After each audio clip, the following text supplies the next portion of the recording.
What's going on, guys? Here we have a third gen Toyota Sienna, and I'm going to show you how to replace the headlight, high beam, low beam, as well as the turn signal on the front of the car.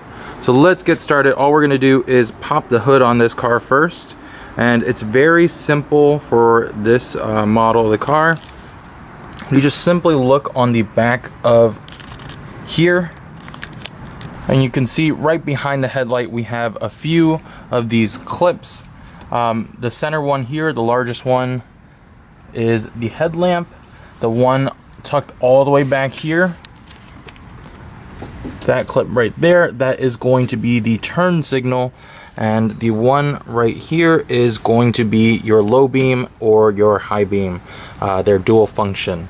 So same process on both sides of the car, but all we really do is just twist this. Well, first, it's more helpful to unclip it. So if you push on the bottom of one of these tabs, the clip will come right off. Then we could just untwist this and the bulb comes right out. We just get ourselves a replacement bulb, put it back into place, and then clip that right back on there. Now I will put a link in the description for all these bulb parts.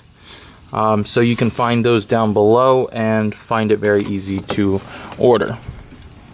So again, for the low beam or the high beam, unclip it, twist it out, and there is your bulb. I'm just going to put that back in there and then click that back into place. Now the turn signal all the way down here, this one's tucked in there pretty tightly, but again, you can unclip it first, and then that just pulls right out.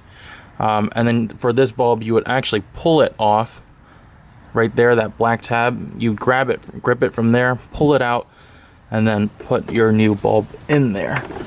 Now it is helpful to wear gloves because the oils on your finger will reduce the lifespan of these bulbs. So it is a good idea to wear some gloves. So that is it, guys. Very easy to replace the turn signal, headlight bulb, high beam / low beam on your third gen Toyota Sienna. If you found the video helpful, please leave me a thumbs up, guys. Subscribe to my channel. It keeps me motivated to put out more of these videos. Not that you have to, but thanks for watching. I will see you guys in the next one.